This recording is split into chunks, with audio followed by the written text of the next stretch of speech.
16 de agosto de 1966.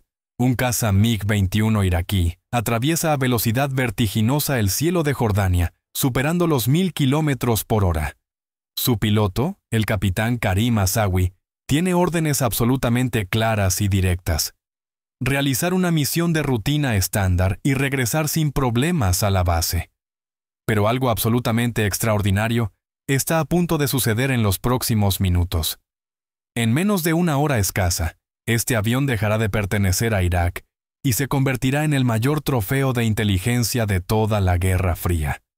Los radares jordanos detectan el movimiento sospechoso de inmediato. Damasco asegura tranquilamente que es solo un vuelo de entrenamiento sin importancia. Pero en las montañas de Israel, dos cazas Mirage ya despegan urgentemente hacia el punto de intercepción calculado. Lo que absolutamente nadie sabe todavía es que esta operación secreta, conocida como Operación Diamante, cambiará completamente el destino de los conflictos en Medio Oriente y dejará al mundo entero atónito. Esta es la historia fascinante de cómo Israel logró hacerse con el avión más temido de la Unión Soviética y humilló a la KGB en su propio juego de espionaje. Entre 1963 y 1964, una sombra oscura y amenazadora se extendió sobre los cielos de Israel.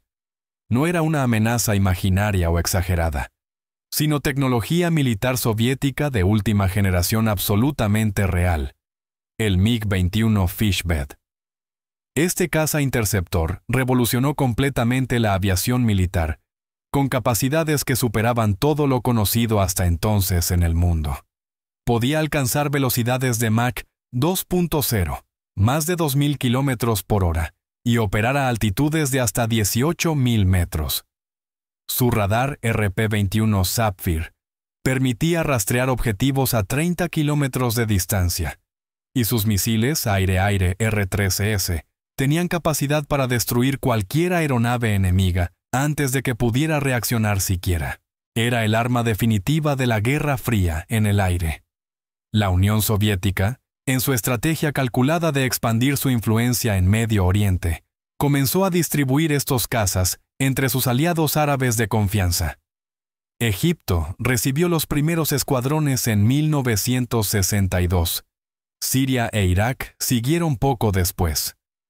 Para Israel, rodeado por enemigos equipados con esta tecnología superior, el MiG-21 representaba una amenaza existencial real. Los informes de inteligencia eran absolutamente claros.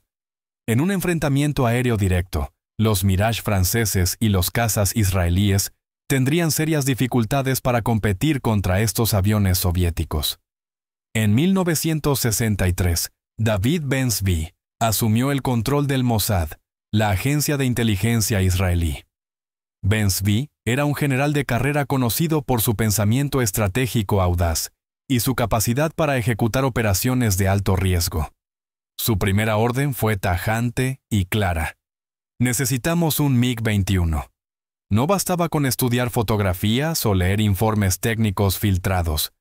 Israel necesitaba el avión completo y funcional para desmantelarlo, estudiarlo y encontrar sus puntos débiles. Pero conseguir uno parecía completamente imposible. El primer intento fracasó de forma absolutamente trágica. En diciembre de 1962, Pierre Duval y Samir Hassan, dos agentes del Mossad infiltrados en Egipto, fueron capturados mientras intentaban acercarse a un piloto egipcio. El plan era simple: sobornar al piloto para que defeccionara con su MiG-21. Pero la operación fue descubierta por la inteligencia egipcia. Ambos agentes fueron juzgados en un tribunal militar y ejecutados mediante ahorcamiento público en enero de 1963. El mensaje del régimen de Nasser era absolutamente claro: cualquier intento de robar tecnología soviética sería castigado con la muerte. El fracaso egipcio dejó al Mossad sin opciones aparentes. Los pilotos egipcios y sirios estaban fuertemente vigilados. La KGB soviética había desplegado asesores militares en todas las bases aéreas árabes, precisamente para evitar defecciones o sabotajes. Pero Ben-Zvi no se rindió. Si Egipto y Siria eran fortalezas impenetrables, entonces había que buscar en otro lugar. Había que mirar hacia Irak, donde la inestabilidad política y las tensiones religiosas podían ofrecer una oportunidad única. Roma, primavera de 1964. Un hombre de aspecto nervioso entró en la embajada israelí en la Vía Veneto. Se identificó como Youssef, un judío iraquí que trabajaba en Europa para una familia cristiana de Basora. Lo que traía era información explosiva. Conocía a un piloto iraquí cristiano que odiaba al régimen musulmán de Irak y podría estar dispuesto a desertar. El nombre del piloto era Karim Asawi, capitán de la Fuerza Aérea Iraquí, uno de los mejores pilotos de MiG-21 del país árabe. Karim Asawi no era un piloto cualquiera. Nacido en 1934 en Kirkuk, era cristiano asirio, una minoría étnica y religiosa fuertemente discriminada en el Irak, dominado por musulmanes sunitas. A pesar de su talento excepcional como aviador, Asawi había sido ignorado sistemáticamente para ascensos y misiones importantes. Mientras pilotos menos experimentados eran promovidos por sus conexiones políticas o religiosas, Asawi permanecía estancado. La humillación era constante. En una ocasión le ordenaron bombardear aldeas kurdas en el norte de Irak, aldeas habitadas por civiles, incluidos cristianos como él. Asawi obedeció las órdenes, pero algo se rompió dentro de él ese día. El Mossad vio en Asawi la oportunidad perfecta. No se trataba solo de un piloto descontento, era un hombre con acceso directo al MiG-21 y con motivos personales para traicionar a su país. Pero acercarse a él requería delicadeza extrema.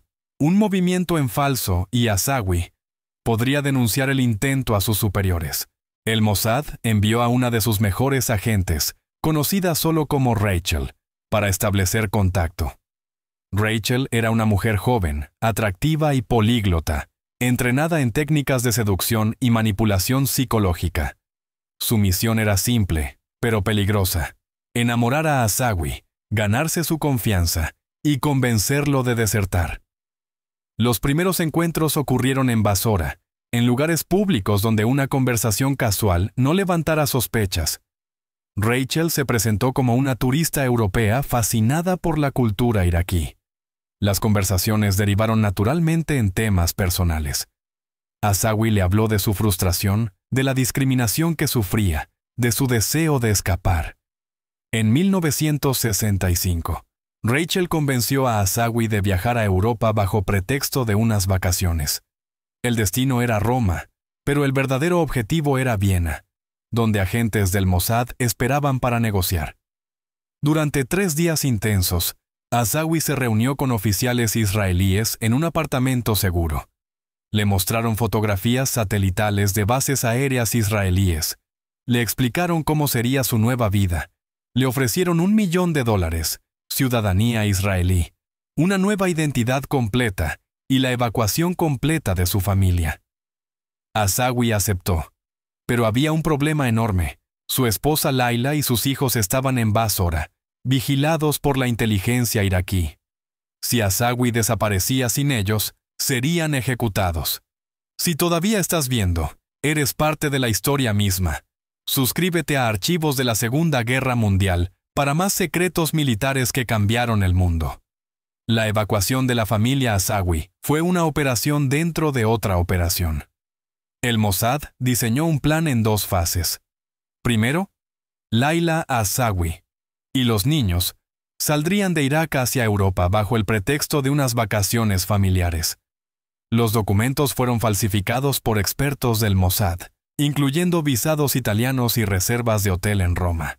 Laila no sabía nada sobre los planes de su esposo. Solo seguía instrucciones que le llegaban a través de intermediarios de confianza. En julio de 1966, Laila y los niños abordaron un vuelo comercial desde Basora hacia Roma sin levantar sospechas. Pero los padres de Asawi presentaban un desafío mayor. Ancianos y sin documentación válida, no podían viajar por vías oficiales. El Mossad contactó con guerrilleros kurdos del norte de Irak, enemigos del régimen de Basora, quienes acordaron sacar a los padres de Asawi por las montañas hacia Irán.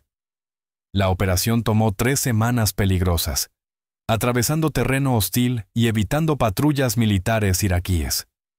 Finalmente, los padres de Asawi cruzaron la frontera iraní y fueron trasladados en secreto a Israel vía Turquía. Con su familia a salvo, Asawi podía concentrarse en la parte más peligrosa del plan: robar el MiG-21. Los detalles técnicos fueron estudiados con precisión milimétrica.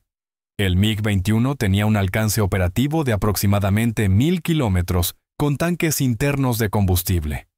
Desde la base iraquí de Rashid, cerca de Basora, hasta el norte de Israel, había unos 600 kilómetros en línea recta. Era factible, pero requería volar bajo para evitar radares y atravesar espacio aéreo jordano sin autorización. El Mossad coordinó con la CIA estadounidense, que también tenía interés en estudiar el MiG-21. Washington proporcionó inteligencia satelital sobre las defensas aéreas jordanas y sirias. Israel preparó una ruta segura. Asawi despegaría hacia el este como si fuera una misión de entrenamiento. Luego giraría bruscamente hacia el oeste, cruzaría Jordania a baja altura y entraría en espacio aéreo israelí cerca del Mar Muerto. 2 Mirage israelíes lo escoltarían hasta la base de Hatzor, en el sur de Israel.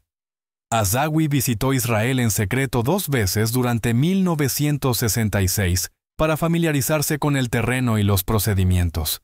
Le mostraron mapas detallados, le enseñaron códigos de radio y señales visuales. La señal definitiva sería bajar el tren de aterrizaje antes de cruzar la frontera. Un gesto universal de rendición en aviación militar. El plan estaba listo, pero la fecha exacta de ejecución dependía de las condiciones meteorológicas y las patrullas aéreas enemigas. El momento llegó en agosto de 1966. Asawi recibió órdenes de realizar un vuelo de entrenamiento sobre el desierto occidental iraquí. Era la oportunidad perfecta. El 16 de agosto a las 8 de la mañana, Asawi se presentó en la base de Rashid. Realizó las verificaciones previas al vuelo con normalidad. Saludó a sus compañeros pilotos y subió a la cabina del MiG-21 con matrícula 007.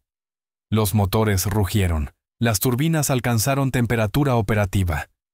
Asawi despegó hacia el este, como esperaban sus superiores. Pero después de 30 minutos, giró bruscamente hacia el oeste. El plan estaba en marcha. No había vuelta atrás.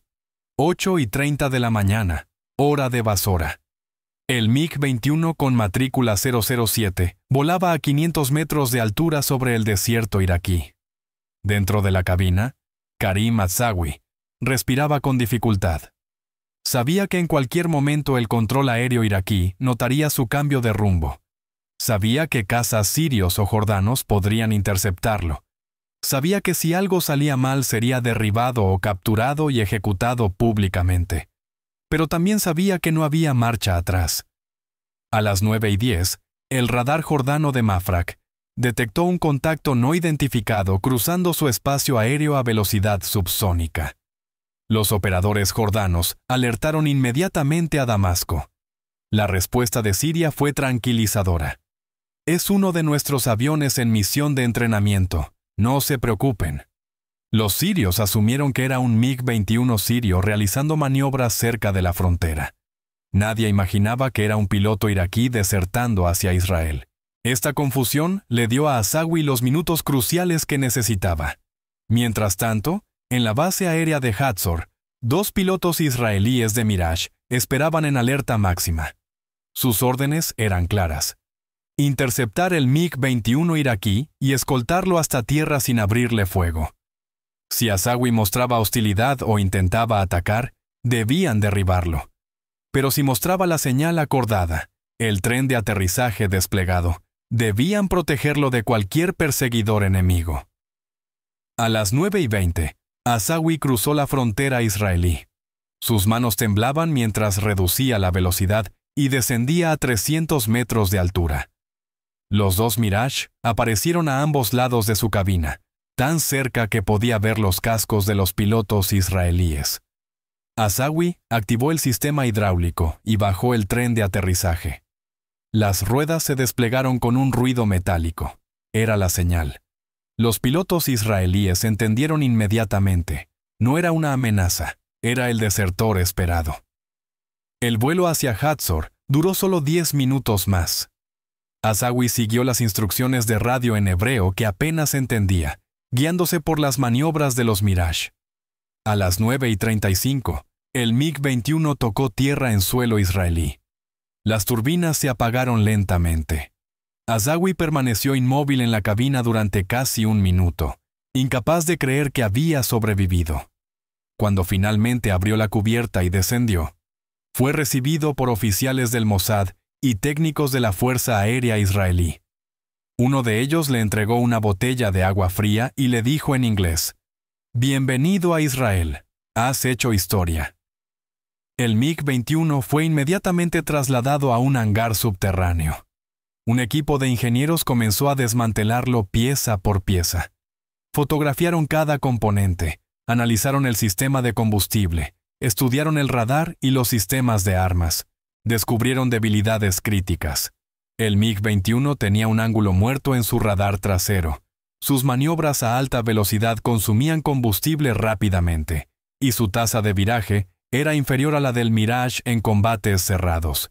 Esta información valía más que oro. Durante 6 meses, el MiG-21 iraquí fue sometido a pruebas exhaustivas en Israel. Pilotos de élite de la Fuerza Aérea Israelí volaron el avión en simulaciones de combate contra Mirage y Supermister.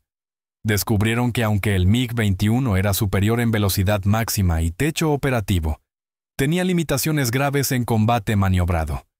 Su radio de viraje era amplio, lo que significaba que en un giro cerrado perdía energía rápidamente. Su autonomía era limitada, obligándolo a regresar a base después de solo 20 minutos de combate intenso. Y lo más importante, su radar trasero tenía un cono ciego de casi 45 grados, lo que permitía ataques sorpresa desde atrás y abajo. La información fue compartida con la CIA estadounidense en enero de 1968. El MiG-21 fue enviado a Estados Unidos bajo el programa ultrasecreto Have Dognut, donde pilotos de prueba de la Fuerza Aérea y la Marina lo evaluaron en combates simulados contra F-4 Phantom. Los resultados confirmaron las conclusiones israelíes. El MiG-21 era peligroso en interceptaciones de largo alcance, pero vulnerable en combates cerrados contra pilotos bien entrenados. El 7 de abril de 1967, menos de un año después de la deserción de Asawi, Israel puso a prueba sus nuevos conocimientos. En una batalla aérea sobre los altos del Golán, cazas israelíes enfrentaron a 6 MiG-21 sirios. Utilizando las tácticas desarrolladas a partir del análisis del avión de Asawi, los israelíes derribaron los 6 MiG sin perder un solo avión. Fue una demostración devastadora de superioridad táctica. Damasco quedó en shock. La Unión Soviética exigió explicaciones. ¿Cómo era posible que sus aviones más avanzados fueran derribados con tanta facilidad? La respuesta llegó 2 meses después, durante la Guerra de los 6 días de junio de 1967. En solo 6 días de combate, Israel destruyó más de 400 aviones árabes, la mayoría en tierra durante ataques preventivos, pero muchos también en combate aéreo.